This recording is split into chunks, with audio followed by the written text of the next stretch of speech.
Durablement Vôtre, l'entretien quotidien avec des femmes et des hommes de Lorraine et d'ailleurs, engagés dans une démarche de développement durable dans la sphère écologique, économique ou sociale. Lorsque parfois leur action se situe à l'intersection des trois sphères, elle ou il nous ouvre alors la voie d'un autre monde possible, vivant, viable et vivable. Durablement Vôtre, en partenariat avec les radios associatives de Lorraine. Aujourd'hui, nous évoquerons les déchets issus notamment des emballages divers et variés et souvent inutiles que nous jetons tous les jours par kilo. Il suffit d'observer les produits proposés dans les supermarchés pour s'apercevoir qu'il s'agit avant tout d'emballages, qui n'emballent parfois que quelques bouchées ou quelques gorgées. Et nous jetons, au point que certains soutiennent qu'il s'agit là d'un moteur de l'économie. Sauf que le modèle Homo detritus est à bout de souffle. Les budgets déchets des communes explosent et les impacts environnementaux sont catastrophiques. Si certaines collectivités découvrent à peine que l'expression tri sélectif est un pléonasme, d'autres, créatives, innovantes et participatives, inventent avec enthousiasme d'autres solutions. Hyacinthe Hopfner, bonjour. Bonjour.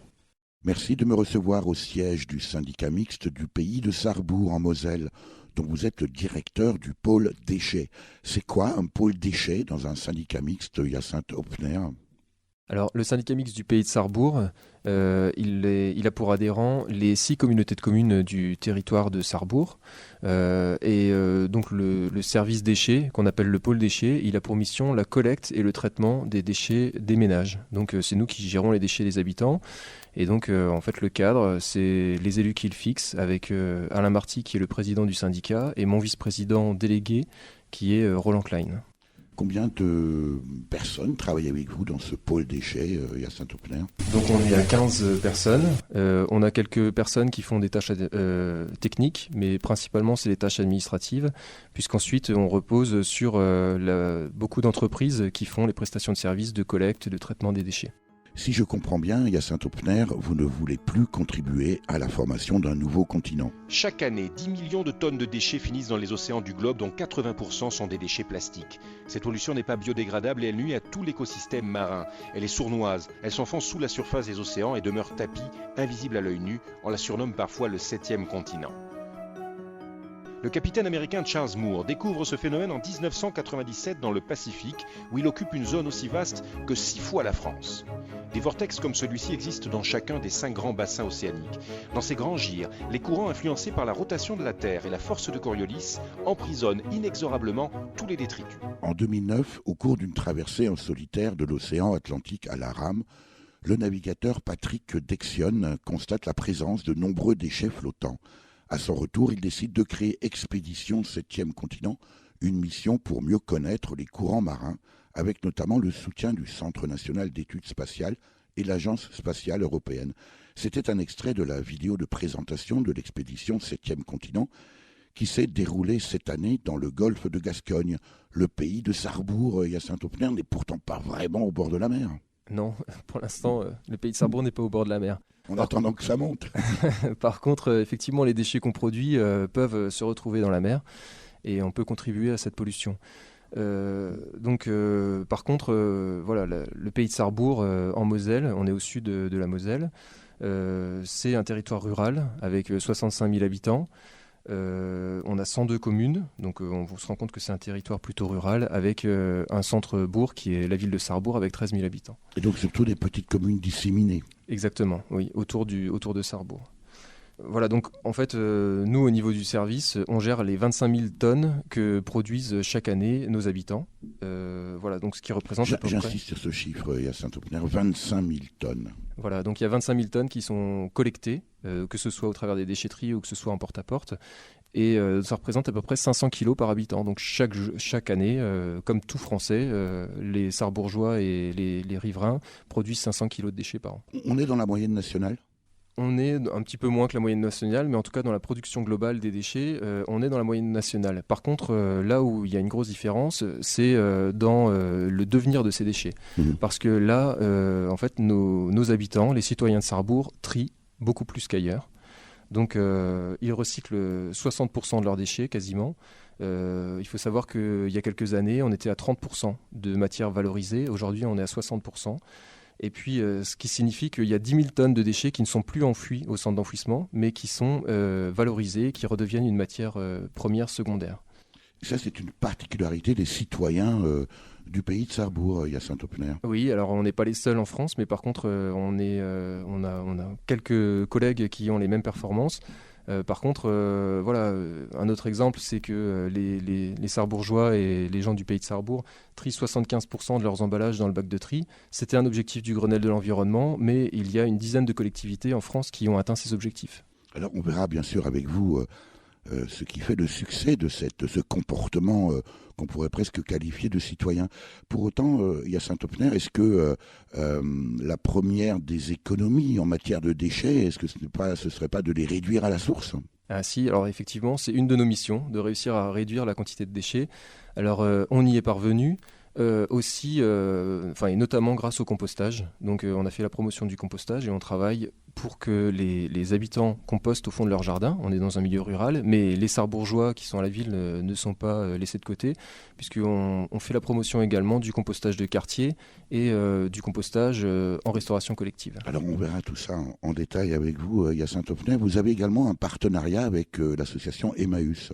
Oui, alors il faut savoir que les habitants du pays de Sarrebourg aiment beaucoup les déchetteries, puisque en fait ils ramènent plus de déchets dans les déchetteries que de déchets qu'on collecte en porte-à-porte. Donc là aussi c'est une particularité.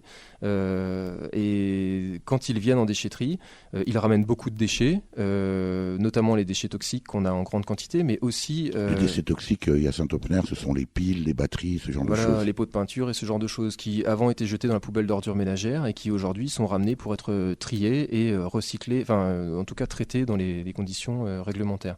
Mais une autre chose, c'est que les déchets, les objets dont on n'a plus besoin et dont on veut se séparer, mais qui sont encore en bon état, peuvent être récupérés par un agent Emmaüs, avec qui on a un partenariat, donc avec Emmaüs à Sarrebourg. Une personne est présente, récupère ses biens et ensuite ils vont resservir au dépôt-vente qui est dans un supermarché près de la gare, à proximité de la gare de Sarrebourg, pour pouvoir être vendu à un petit prix. Rien qu'à travers cet exemple, Hyacinthe Hoppener, on s'aperçoit déjà d'une certaine créativité du pôle déchets ici au syndicat mixte du pays de Sarrebourg. J'ai juste une question encore dans cette première partie de notre entretien. Est-ce qu'il n'y a pas une forme de supercherie dans cette histoire de recyclage, Hyacinthe Hoppener, dans la mesure où finalement le consommateur, quand il achète n'importe quoi qui soit emballé, finalement il a acheté cet emballage. On va l'amener volontairement à ramener cet emballage qui va être ensuite recyclé. Est-ce que finalement, il ne fournit pas une matière première qu'il a déjà achetée, pour laquelle finalement, il devrait être payé ? Si, effectivement, et il est payé pour ça. Donc ça veut dire qu'il est payé d'une façon indirecte, mais toutes les recettes de la valorisation, donc de la revente de produits, vont dans le budget du service et donc viennent en déduction du montant de la redevance.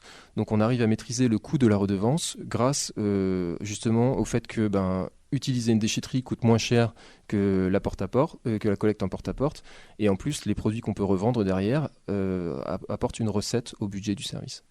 Vous avez parlé, Hyacinthe Hoppener, des déchets ménagers organiques et dire que nous en sommes encore à jeter dans les poubelles nos épluchures.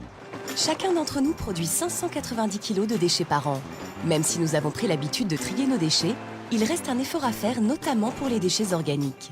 Ils représentent plus de 30% de nos poubelles, alors qu'ils pourraient connaître une seconde vie. Et Jean-Jacques Fasquelle l'a compris. En 2007, il lance un projet atypique, mettre en place un compost collectif au pied de la résidence dans laquelle il vit. La réponse, elle était toute évidente, puisque le compostage, c'est quand même une pratique séculaire. Alors, c'est une pratique du passé, mais qui est redevenue moderne. Donc, je me suis dit, on peut peut-être le faire en ville, dans son jardin, comme on peut le faire à la campagne quand on a un petit jardin. Jean-Jacques s'est adressé à son bailleur et à la municipalité pour réaliser son projet. Tout le monde a suivi, y compris la collectivité qui a subventionné le compost collectif. Durablement vôtre, Éric Mutschler. Il vous parle, Hyacinthe Hoppener, ce témoignage du maître composteur Jean-Jacques Fasquelle qui crée en 2009 un système de compost collectif dans sa résidence où habitent 560 familles. Extrait de La Maison France 5, un magazine télévisé de 45 minutes, présenté par Stéphane Thébault, consacré à la décoration et à l'aménagement intérieur. diffusé sur France 5 le vendredi à 20h35 et produit en partenariat avec l'Agence de l'environnement et de la maîtrise de l'énergie, l'ADEME. Oui, alors il me parle effectivement parce que des habitants qui sont motivés, des bénévoles comme ça qui veulent faire bouger les choses, on en a aussi à Sarrebourg et effectivement c'est toujours plaisant de pouvoir discuter avec eux et de les rencontrer régulièrement.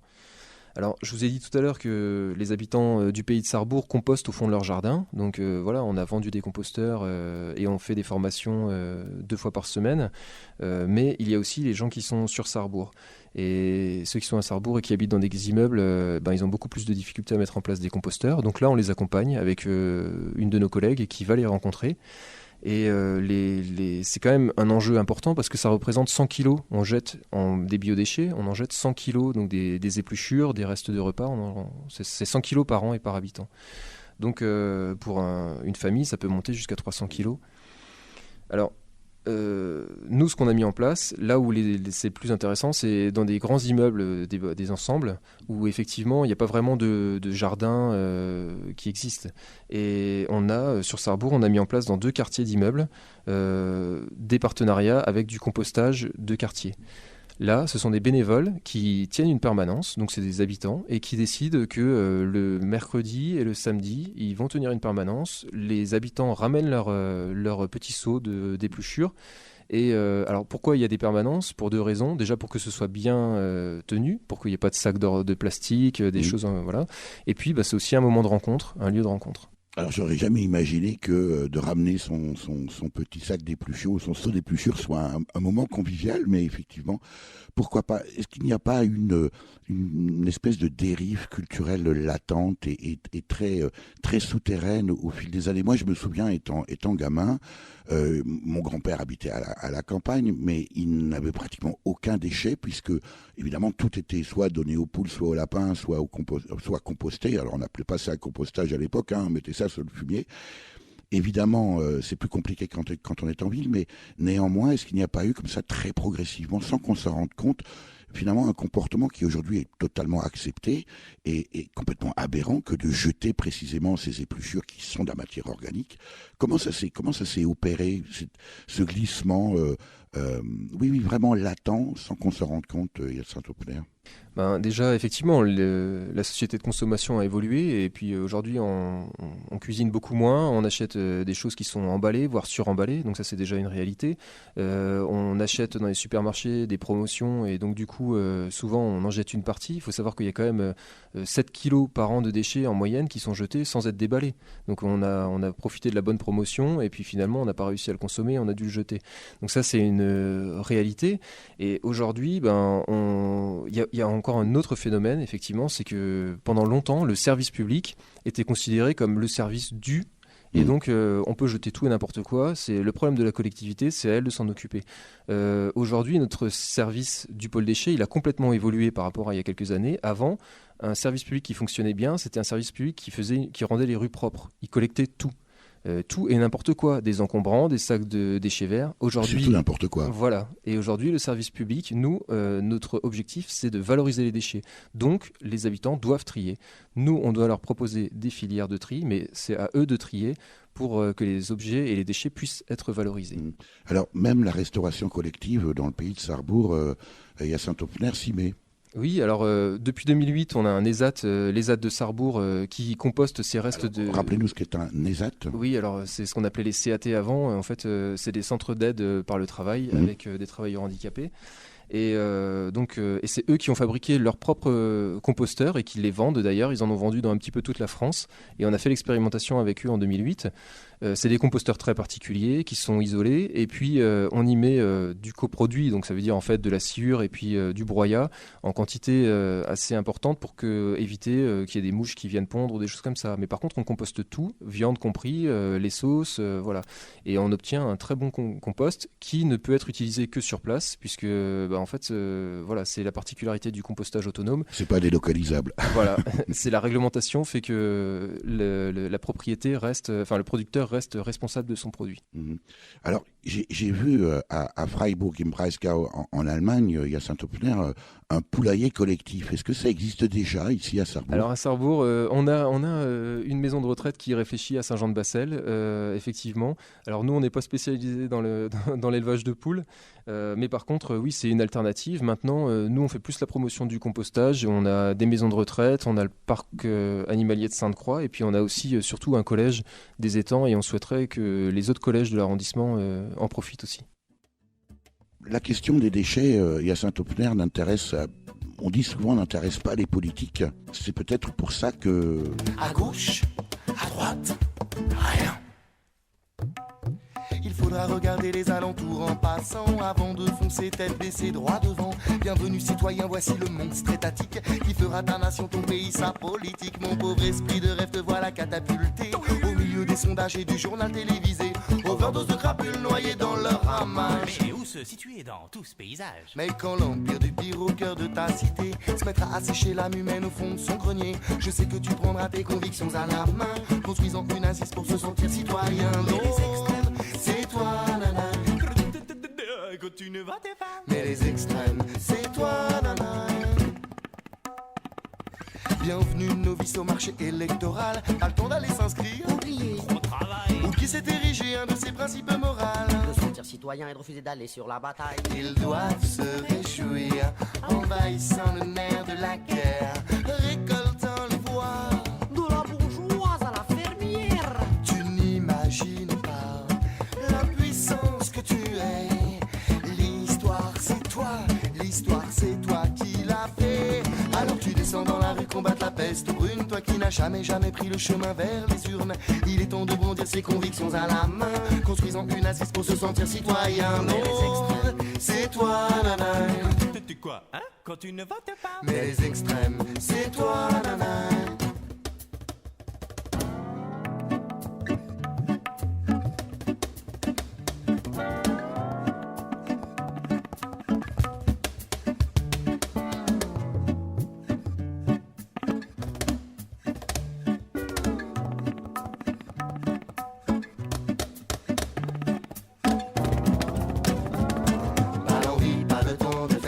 Savoir, mobilisez-vous pour faire partie du paysage. Overdose de crapules, se noyer dans tout ça. Tu sais au moins que tu veux être une pierre du barrage. Tu sais au moins que tu veux être une pierre du barrage. Alors tu descends dans la rue combattre la peste brune. Toi qui n'as jamais pris le chemin vers les urnes. Il est temps de bondir ses convictions à la main, construisant une assise pour se sentir citoyen. L'autre, c'est toi, nana. Quand tu ne votes pas. Mais les extrêmes, c'est toi, nana. À gauche, à droite, rien. Les extrêmes du groupe Trio qui, comme son nom ne l'indique pas, est composé de 4 artistes, voire 5 si l'on inclut le producteur. Extrait de l'album Faut qu'il s'active, sorti en 2000. Vous qui êtes directeur du pôle déchets du syndicat mixte du pays de Sarrebourg en Moselle, on peut dire, vous, que vous activez à Saint-Opner? Oui, alors tout le service s'active effectivement pour gérer au mieux les déchets, mais on n'est pas tout seul. Déjà, effectivement, il y a les élus, dont je vais parler maintenant, mais il y a aussi les habitants. Je vous ai dit tout à l'heure que les habitants triaient particulièrement bien sur notre territoire. Alors justement, qu'est-ce qui fait ce comportement spécifique? Est-ce que c'est dans les gènes? Est-ce que c'est dans l'ADN des habitants du pays de Sarrebourg? Ou est-ce que peut-être que vous y êtes un peu pour quelque chose? Oui, alors il n'y a pas de caractéristiques particulières pour les habitants du sud de la Moselle. Non, effectivement, c'est un engagement politique qui a mené à ce que nos habitants, nos citoyens trient mieux que ce qu'ils faisaient avant et mieux que ce qu'on peut voir sur d'autres territoires. Alors expliquez-nous. Alors voilà, donc en fait, ce qui s'est passé, c'est que depuis 2011, le service est financé par une redevance incitative et non plus par une taxe d'enlèvement des ordures ménagères. Quelle est la différence ? Alors la taxe d'enlèvement des ordures ménagères, elle est basée sur la taille de la maison. Donc on produit autant de déchets qu'on souhaite, on paye en fonction de la taille de sa maison. Ça rappelle un peu l'impôt sur les portes et les fenêtres. À peu près, voilà. Et la redevance incitative finance le service fait. Donc c'est un peu le même principe que la facturation de la facture d'eau. Donc plus on consomme, plus on paye. Et il y a un abonnement pour payer les parts fixes du service. Et puis ensuite, c'est en fonction de la consommation qu'on paye. Donc si on sort sa poubelle d'ordures ménagères souvent, on paye cher. Si on sort sa poubelle d'ordures ménagères moins souvent, on paye moins cher. Cette bascule d'une forme de redevance à l'autre, Hyacinthe Hopfner, c'est une option qui est laissée à l'initiative de la collectivité? Oui, la collectivité peut soit être financer son service de collecte des ordures ménagères, soit par la taxe, soit par la redevance, et cette redevance peut être incitative. Alors malgré tout, qu'est-ce qui a incité précisément le pays de Sarrebourg à mettre en place cette redevance incitative? Alors, c'est un engagement politique fort. Et puis c'est pas un sujet non plus très porteur, les déchets en règle générale. Donc c'est vrai que voilà, il faut une raison pour pouvoir se lancer. Nous avons depuis un centre d'enfouissement qui appartient à la collectivité et qui est exploité depuis les années 1957 et qui est arrivé en fin de vie puisque cette année il a fermé au mois de juin. Et donc en 2008-2009, les élus ont commencé à se poser la question de se dire maintenant que ce centre d'enfouissement va fermer, quelle alternative on va apporter. Il faut savoir que le fait d'avoir un centre d'enfouissement local et qui appartient à la collectivité est vraiment une chance pour pouvoir maîtriser le service. Donc on maîtrise les coûts et puis voilà, c'est un outil qui est très pratique. Suite à ça, on a décidé de faire donc une étude à l'échelle de l'arrondissement de Sarrebourg, puisque toutes les communautés de communes du pays de Sarrebourg utilisaient ce centre d'enfouissement. Et donc, elles se sont toutes réunies au travers d'une entente dans un groupement dont le mandataire a été la communauté de communes de Sarrebourg, avec Roland Klein qui a donc été le chef de file de cette démarche-là.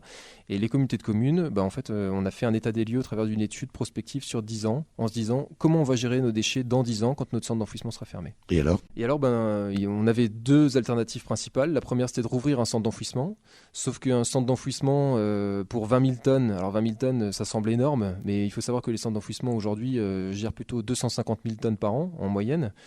Donc c'était difficile de rouvrir un centre d'enfouissement, sachant qu'en plus les gens ne sont pas forcément volontaires pour en avoir un à proximité de chez eux. Et donc l'autre alternative était de réduire la quantité d'ordures ménagères, parce que si on ne peut pas en rouvrir un, ça veut dire qu'il faut aller ailleurs, et autant emmener le moins possible d'ordures ménagères, les mettre sur les routes pour aller ailleurs. Est-ce que ça veut dire, Hyacinthe Hopfner, que finalement au regard de cette étude, l'approche est avant tout économique et financière, c'est-à-dire que vous vous rendez compte qu'il n'y a pas de considération écologique particulière, mais que c'est une question de coût? La question du coût était la première question, parce que les élus se sont rendus compte que si on ne faisait rien, et que le centre d'enfouissement fermait en 2014, comme c'était prévu, on se retrouvait face à un mur financier. C'est-à-dire qu'on avait un gouffre financier à combler, et donc une explosion du montant des taxes. Donc voilà, ça c'est la première alerte forcément pour les élus, de se dire non, il faut qu'on puisse gérer notre service en bon père de famille. Quand on a commencé à chercher les alternatives, notre étude a mis en évidence que, comme la plupart des Français, dans les 500 kilos de déchets qu'on produit, il y a une grosse part qui part aux ordures ménagères. Et sur notre territoire, c'était 350 kilos par habitant et par an. Et on se rendait compte qu'il n'y en avait que 120 qui devaient y arriver. Le reste, c'était des déchets qui pouvaient aller soit dans le bac de tri, soit en déchetterie. Ça veut dire que jusqu'à ce moment-là, et comme encore beaucoup, j'imagine, dans de nombreuses communes en France, on jette les 2/3 de ce que l'on jette est en fait recyclable ou valorisable. Dans les filières existantes, c'est-à-dire sans que la collectivité ne fasse le moindre investissement. Effectivement, alors ça a surpris beaucoup de monde.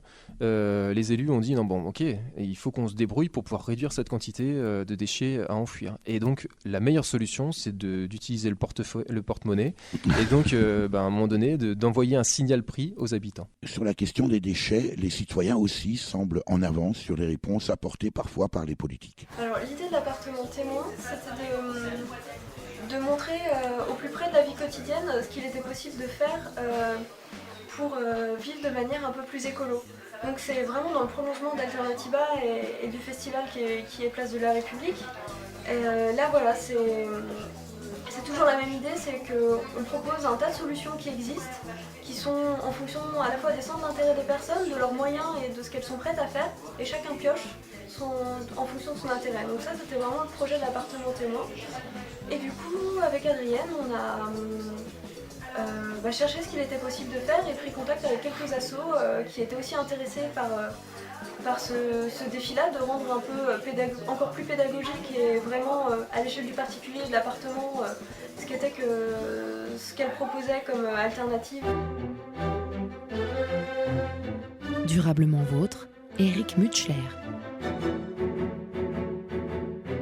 C'était Marie, coordinatrice d'Alternatiba, Alternative en basque, un mouvement de mobilisation de la société face aux défis du changement climatique, lancé en 2013 par l'organisation écologiste basque Bidzi, qui présentait l'élaboration le 27 septembre 2015 d'un appartement témoin pour montrer les solutions concrètes de réduction de l'impact environnemental initiées par l'association Zero Waste France, en français Zéro Déchet, dans une vidéo réalisée par un collectif d'associations.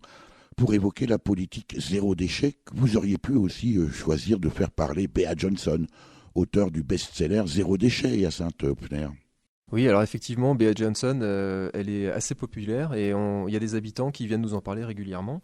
Mais d'un autre côté, je peux vous dire que quand on était en 2010 et qu'on a fait nos réunions publiques, on a eu effectivement du monde parce que pour passer du service de la taxe au service de la redevance incitative, il a fallu expliquer ça aux gens. Et on a eu énormément de monde qui sont venus nous voir. On a fait 50... Alors, vous disiez tout à l'heure, Hyacinthe Pfner, que les déchets n'est pas politiquement porteur. Or, visiblement, les gens s'intéressent à la question. Alors, en 2010, les gens venaient principalement pour le prix et moins pour la valorisation et l'intérêt écologique, je pense, de la gestion des déchets. Maintenant, le fait d'être passé en redevance incitative, on se rend compte que les discussions qu'on a avec les habitants qui viennent nous voir sont souvent beaucoup plus pertinentes et avec une maturité qu'on ne voyait peut-être pas à l'époque, mais aujourd'hui, voilà, Bea Johnson, il y a quelques années, personne n'aurait pensé à ça. Aujourd'hui, son discours, il est porteur, et on a, d'ailleurs, sur Sarrebourg, on a un compte Facebook Zéro Déchet avec quelqu'un qu'on rencontre régulièrement et qui fait la promotion du zéro déchet. En vous écoutant, je me dis, Hyacinthe Pfner, que finalement, cette question des déchets qui nous concerne toutes et tous est finalement facteur de créativité, d'inventivité. Alors, on a évoqué tout à l'heure avec vous les déchets organiques. À quand les toilettes sèches sur Sarrebourg ? Alors, nous, en général, ce qu'on fait, c'est on essaye d'être disponible pour ceux qui souhaitent mettre en place des projets. Et donc, pourquoi pas ? On a déjà fait un autre projet, c'est qu'on a mis en place des couches lavables sur une crèche à Sarrebourg, c'est la crèche de Rédin, à côté de Sarrebourg. Et c'est Nadia Villemain qui est chargée de prévention dans notre service. Alors ça aussi, c'est une particularité, c'est-à-dire que tous les services déchets n'ont pas forcément une personne dont le métier est de réduire la quantité d'ordures ménagères. Et donc, elle, son métier, c'est de faire des partenariats, soit auprès des habitants, mais surtout auprès des entreprises, pour faire la promotion de gestes qui permettent de réduire la quantité d'ordures ménagères. Et il faut savoir que, par exemple, dans la quantité de déchets qui est enfouie, on a 7% des déchets qui sont enfouis qui sont des couches. Donc c'est quand même une quantité qui est très importante puisque tout le monde ne porte pas de couche. Donc finalement, ça représente un très gros volume pour ces familles-là. Et l'idée pour nous était de dire, voilà, c'est une vitrine, la crèche était partante. Et donc on l'a accompagnée en disant, voilà, si c'est possible à la crèche, c'est bien sûr aussi possible pour des questions d'hygiène et de coût pour les habitants. Vous travaillez actuellement, Hyacinthe Pfner, sur un nouveau projet qui concerne la lutte contre le gaspillage alimentaire. Oui, alors le gaspillage alimentaire, je vous ai dit tout à l'heure qu'on avait un partenariat avec le collège du Pays des Étangs. C'est un sujet qui est très important parce que les déchets sont un symptôme, sont aussi le témoignage des problèmes de comportement et de consommation de notre mode de consommation actuel. Et le gaspillage alimentaire est une très bonne approche pour remettre en cause toutes les questions de nos pratiques culturelles actuelles. Et donc, on pourrait presque dire, dis-moi comment tu jettes, je te dirai qui tu es. Voilà, effectivement, c'est ce qu'on fait. Et donc, on dresse des états des lieux, notamment dans les collèges. Et ensuite, on se rend compte qu'on peut monter des partenariats pour discuter des repas, de comment les repas sont préparés, comment les menus sont faits. Et toutes ces questions-là permettent à un moment donné une prise de conscience et une réduction de la quantité du gaspillage alimentaire. Une des choses qui est très importante et qu'on met en place, c'est qu'on dit, avant de mettre en place un composteur, on va peser les déchets qui sont jetés. Et le cuisinier en général dit ouais, j'ai pas le temps de m'en occuper et tout ça. Et puis quand il se rend compte des quantités de déchets qui sont vraiment jetés parce qu'il les a jamais pesés, là il se dit mais attendez, c'est pas possible, c'est la matière que j'ai achetée. Pourquoi j'ai acheté autant de choses? Voilà. Et alors là aussi, encore une fois, la restauration collective est soumise à des règles. C'est toujours relativement surinterprété. Et donc du coup, on se dit bah oui, je suis obligé de remplir les assiettes de salade de carottes alors que personne ne va les manger. Non, peut-être qu'on peut les faire goûter. Voilà. Peut-être même une autre façon à la fois de cuisiner, on sait qu'il y a des expériences dans ce domaine-là. Est-ce que ça interpelle aussi finalement les professionnels sur la question, pourquoi pas des circuits courts et de l'alimentation bio? Alors ça, forcément, c'est des questions qui se posent tout de suite. Souvent, quand on met en place le compostage autonome, on a des gens qui nous disent « Mais attendez, là dans le composteur, on va avoir des produits toxiques, on va avoir des pesticides avec les épluchures qu'on y a mis. » Alors on leur dit « Oui, mais attendez, en même temps, vous les avez mangées avant. » Parce que les épluchures, oui, elles ont peut-être pollué le composteur. Et donc du coup, ça permet de poser des questions sur justement les circuits courts. Après, la réglementation est assez difficile et nous, on est quand même qu'un service déchets. Donc ça veut dire que notre objectif premier, c'est quand même de collecter et de valoriser les déchets. Mais on essaye de soutenir toutes les expérimentations possibles. Et on s'aperçoit aussi que finalement, ça convoque d'autres comportements. C'est un levier puissant finalement, l'approche déchets. Oui, alors le déchet, c'est vraiment, je l'ai dit tout à l'heure, vraiment un symbole au niveau de l'entreprise. Enfin, c'est un témoignage pour les entreprises ou pour les habitants. En fonction de ce qu'ils jettent, on voit comment ils consomment. Alors autant on peut se poser la question des déchets donc en aval de la filière et de la consommation, on peut aussi se poser la question de l'extraction même des matières premières. Tout ce que nous achetons a un impact sur l'environnement. De la boîte de céréales aux bouteilles d'eau, chaque produit consomme des ressources et génère des pollutions lors de sa fabrication, de son transport, de son utilisation et lorsqu'il devient un déchet à traiter. Toutes ces étapes constituent ce que l'on appelle le cycle de vie d'un produit. Explication. Un cycle de vie commence par l'extraction des matières premières, l'extraction des matières dans le sol. Ces matières, on va les transformer. Ça, c'est la phase de fabrication. Ensuite, une fois que le produit est fabriqué, on va le transporter et on va aussi le stocker dans un magasin de distribution. Il va être acheté par le consommateur, utilisé par le consommateur. Et une fois qu'il est hors d'usage, il faut prévoir donc sa fin de vie, que ce soit du recyclage ou de l'élimination. Durablement vôtre. Éric Mutschler. Extrait de l'émission Consomag, une capsule, comme on dit dans le jargon, de 10 minutes, diffusée toutes les semaines depuis les années 1970 sur les chaînes du service public et produite par l'Institut national de la consommation. Ici, il s'agissait d'une émission spéciale Mes éco-gestes au quotidien en partenariat avec l'Agence de l'environnement et de la maîtrise de l'énergie, l'ADEME, intitulée Le cycle de vie d'un produit, diffusé en novembre 2010. Il reste beaucoup à faire pour que nos déchets cessent d'impacter l'environnement, Hyacinthe Opner. Oui, les déchets, effectivement, sont le symptôme d'un mode de vie à bout de souffle. Alors, souvent, on se dit que les politiques au niveau national doivent agir pour réduire la quantité de déchets, changer nos modes de consommation. Mais en fait, on se rend compte que les clés, on les a en local. Les élus du territoire peuvent s'engager. C'est l'exemple qu'on a sur le pays de Sarrebourg.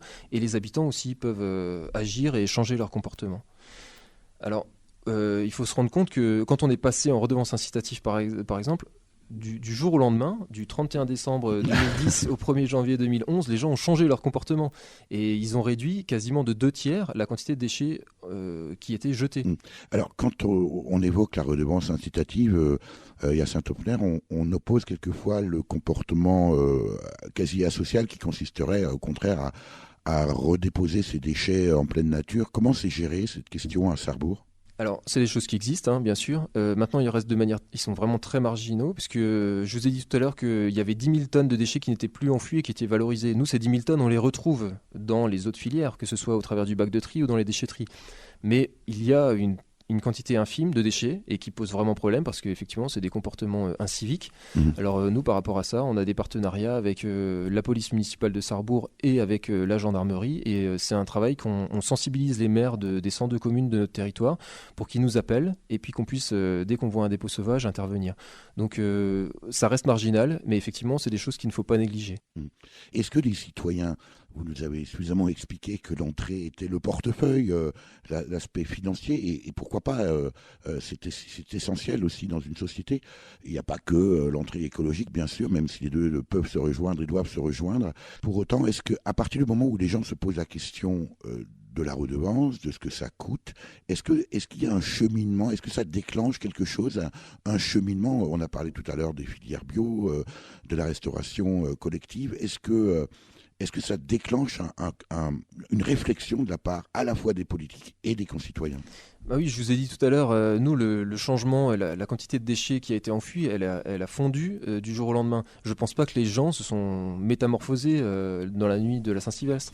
En fait, ce qui s'est passé, c'est que sûrement, cette prise de conscience, ils l'avaient, mais ils avaient l'impression de ne pas avoir les clés. Et pourquoi est-ce que je vais trier mieux que mon voisin alors que je vais payer la même taxe ? Donc du coup, là, non. Le geste écologique qu'ils vont mener, ils ont un intérêt et on les pousse, la collectivité au niveau du service public, on leur dit faites ce geste, vous serez récompensés parce que le service sera mieux géré. Est-ce que ça veut dire aussi qu'il peut y avoir un certain décalage entre la législation en place, le cadre juridique dans lequel vous travaillez, et puis peut-être quelquefois la volonté politique et finalement l'atteinte des concitoyens ? Oui, alors... Réglementairement, les lois sont faites et bien faites en règle générale, mais après, le mode d'application laisse plus de souplesse, on va dire, au niveau des collectivités, puisque je vous ai parlé du Grenelle de l'environnement. L'objectif était qu'en 2014, toutes les collectivités soient en redevance incitative. Bon, aujourd'hui, on le sait bien que ce n'est pas le cas. C'est même pas une dizaine, 10% des collectivités qui y sont.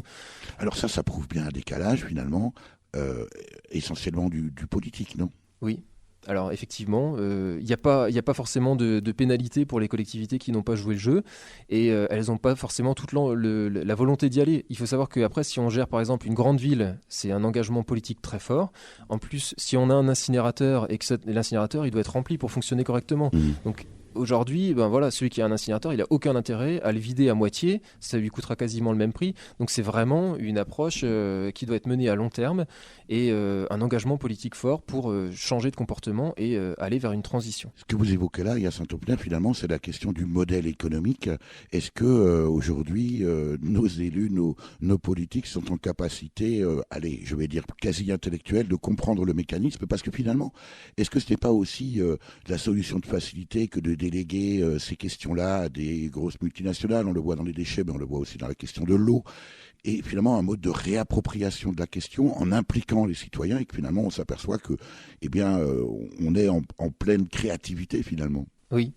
Alors effectivement, c'est un enjeu auprès des élus. En 2008, les élus ont compris que pour peser face à ces multinationales, sachant que nous, effectivement, on travaille avec les grandes entreprises du métier qui nous font quasiment toutes les prestations de services. Pour pouvoir travailler avec elles, il fallait peser. Et on s'est bien rendu compte, par un moment un petit peu difficile en 2004, où on s'est rendu compte qu'à travailler en ordre dispersé, on ne pouvait pas peser face à eux. Et donc l'idée était de se regrouper. Et à 60 000 habitants, en matière de déchets, on peut commencer à peser. Et maintenant, c'est nous qui dictons au travers de notre cahier des charges. Mais pour ça, il faut aussi un service avec des agents, des fonctionnaires qui ont un niveau de compétence suffisamment étoffé pour pouvoir rédiger ces cahiers des charges. Et effectivement, si c'est une toute petite structure, il n'y a pas les moyens en interne pour pouvoir le gérer, ni l'engagement politique de la même façon. J'ai ramené du jardin, de l'ail, du laurier, du thym, du persil, une pomme de terre, comme l'a demandé grand-mère. J'ai pris à la pharmacie toute une liste de produits avec des noms tout bizarres. Je me demande bien ce qu'elle me prépare. Ah, choum-badaboum, gratte paf et patata, mais arrête un peu grand-mère. Ah, choum-badaboum, gratte paf et patata, de te prendre pour une sorcière. J'entre dans sa cuisine, ça bouillonne et ça turbine. Au milieu de ses marmites, elle marmonne et elle récite 3 cuillères à soupe de scie, des petites lancées par là, 10 grammes si goûté aussi, un zeste de ce machin bizarre là. Elle a tout un tas de fioles qu'elle verse dans ses casseroles. Ça fait une drôle de fumée qui me donne pas envie de goûter. Ses formules, c'est ses recettes, sa spatule, c'est sa baguette. Grand-mère, elle fait de la magie, du vaudou, de la sorcellerie. Ah, badaboum, gratte paf et patata, mais arrête un peu grand-mère. Ah, badaboum, gratte paf et patata, de te prendre pour une sorcière. Atchoum badaboum, gratte paf et patata, tes remèdes sont farfelus. Atchoum badaboum, gratte paf et patata, tes potions, moi j'en veux plus. Allez, allez.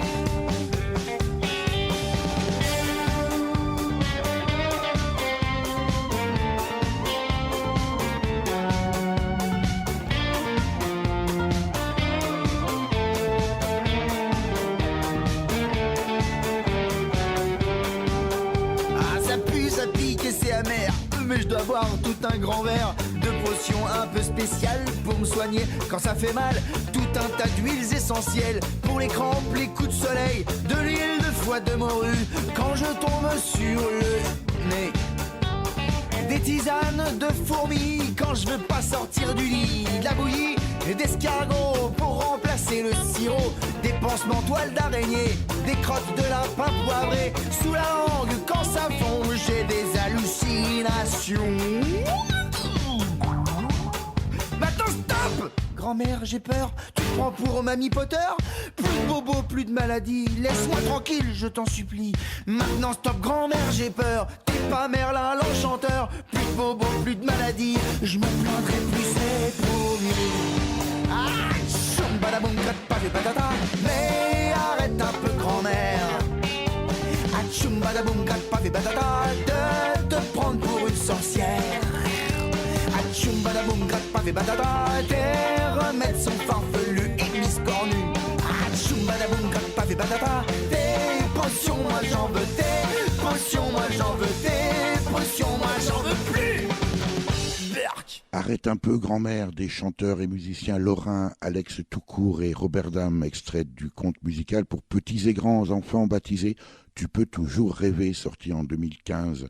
Vos enfants, Hyacinthe Hopfner, connaissent bien Robert Dame. Effectivement, je les accompagne régulièrement lorsqu'il y a des concerts de Robert Dame dans le secteur de Sarrebourg.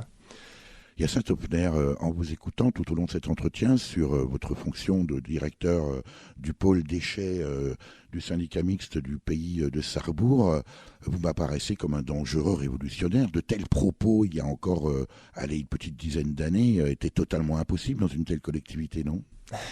C'est avant, effectivement, les services techniques parlaient surtout de l'aspect financier en règle générale. Mais vous aussi, vous n'avez pas cessé de parler d'aspect financier. C'est vrai. Mais après, aujourd'hui, je suis quand même porté par une approche environnemententale. Enfin, voilà, je suis écologiste dans l'âme. Et, vos élus le savent. Oui. Et puis... Alors en général, on s'en excuse toujours. Bon, moi, je souhaite pas m'en excuser. En général, on dit, moi, je suis pas trop écologiste, j'aime pas trop les oiseaux, vous inquiétez pas. Bon, non, voilà, moi, je m'en cache pas. Par contre, il faut quand même être pragmatique, avoir les pieds sur terre, et puis gérer le budget. Comme si l'un empêchait l'autre. Et voilà. Donc pour moi, voilà, c'est-à-dire qu'aujourd'hui, ma volonté est de chercher des filières qui soient les plus pragmatiques et les moins chères possibles, mais toujours dans un aspect environnemental. D'où vous vient cette sensibilité personnelle, Hyacinthe Hopfner ? Alors, en fait, je viens d'une famille de vignerons d'Alsace, en Alsace. Et puis, j'ai passé mon enfance dans les vignes et ma jeunesse à me promener et à jouer dans les vignes. Et effectivement, je pense que de ces moments-là, j'ai dû avoir... il me reste aujourd'hui une fibre environnementale. Le lien avec la nature et de constater la dégradation. Pour autant, vous avez ensuite un parcours professionnel et surtout une formation en adéquation avec votre fonction actuelle, Hyacinthe Hopfner. Oui, alors ensuite, j'ai fait des études sur Metz, à la fac à Metz. J'ai terminé en tant qu'ingénieur en génie de l'environnement. Et donc ensuite, après ces études, j'ai été embauché à la communauté de communes de Sarrebourg pour m'occuper de l'assainissement. Et puis, de fil en aiguille, l'enjeu des déchets devenait important. Et c'est à ce moment-là que j'ai pris les rênes du pôle déchets, qui à l'époque était un tout petit service. Mais c'est bien la volonté des élus de vouloir mutualiser la gestion des déchets qui a permis de le développer d'année en année. En fait, c'est aussi une rencontre avec les élus. Hyacinthe Hopfner, finalement, une autre collectivité n'aurait peut-être pas réagi comme celle ici de Sarrebourg. Alors c'est un constat, effectivement, que je dresse, dont je me rends compte régulièrement en discutant avec d'autres collectivités. Les déchets, c'est pas un sujet porteur et souvent les élus ne se sentent pas forcément très concernés.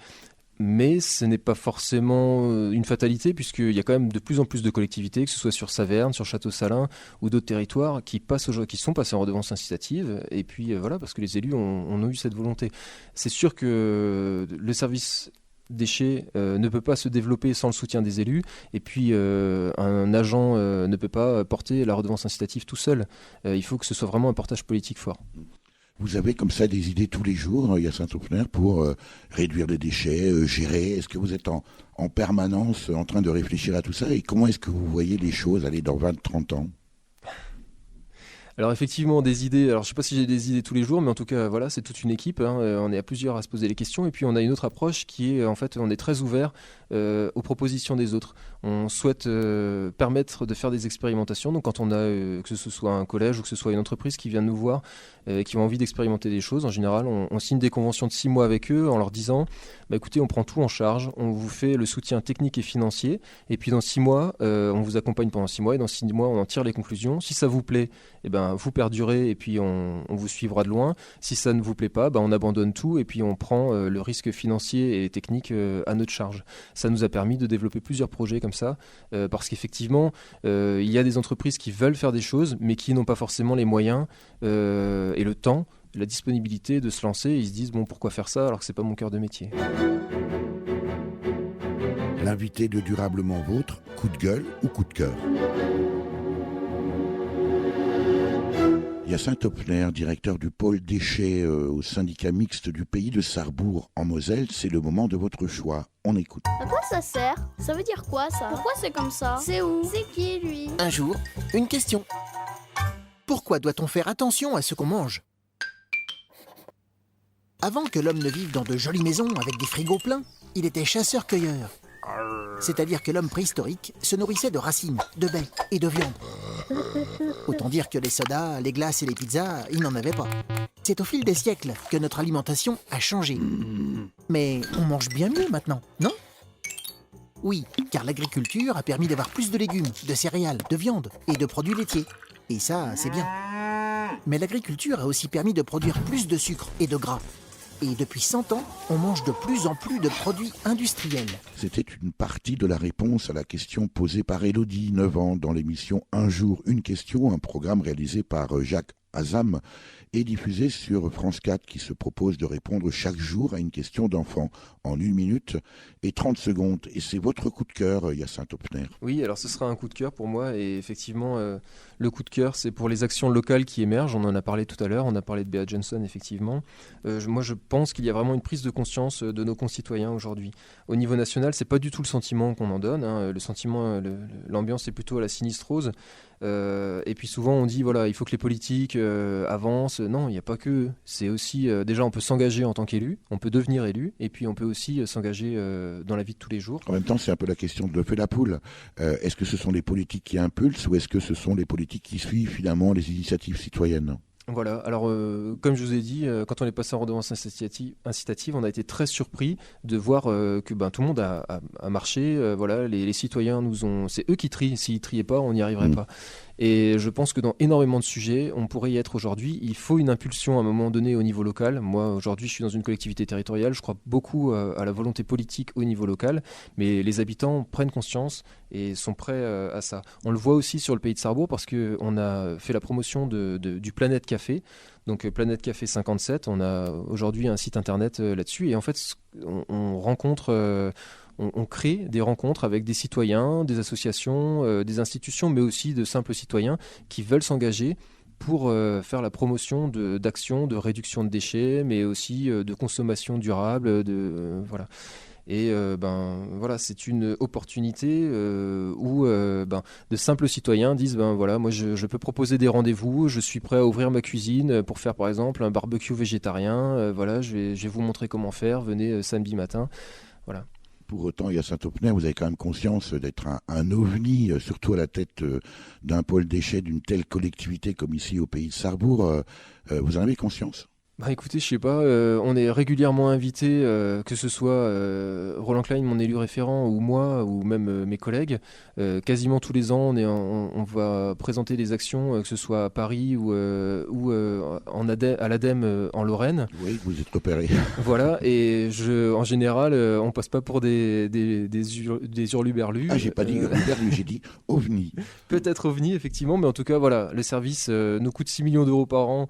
On arrive à payer les factures, on gère le service correctement et les actions qu'on mène, elles semblent cohérentes et elles sont souvent reproduites. Après, on n'est pas les seuls à avoir les bonnes idées. Et il y a plein d'autres collectivités aujourd'hui qui rentrent dans ces démarches-là. Est-ce que vous pensez que votre démarche, précisément ici au pays de Sarrebourg, en ce qui concerne les déchets, va faire des émules ? Est-ce qu'on vient vous consulter pour savoir comment vous y êtes pris finalement ? On vient très très souvent nous consulter et puis souvent les collectivités viennent nous voir en disant ah oui alors vous êtes dans l'est de la France, c'est des gens qui sont très particuliers, vous deviez avoir sûrement... Vous avez cité l'Alsace, forcément on dit souvent qu'à proximité de l'Allemagne on est l'infiltration écologique. Exactement, et on nous dit voilà vous aviez un terreau favorable. Après moi quand je leur montre les résultats qu'on avait avant de passer en redevance incitative, ils se rendent compte que non, nos habitants et notre service c'est exactement le même qu'ailleurs et que c'est effectivement à un moment donné il faut se retrousser les manches, il faut qu'il y ait un tandem entre les agents du service et les élus pour pouvoir porter un projet comme ça et l'expliquer aux habitants. Alors on a appris aussi, parce que en tant que service public, s'exprimer auprès des habitants, c'est quelque chose qu'on sait très mal faire en général.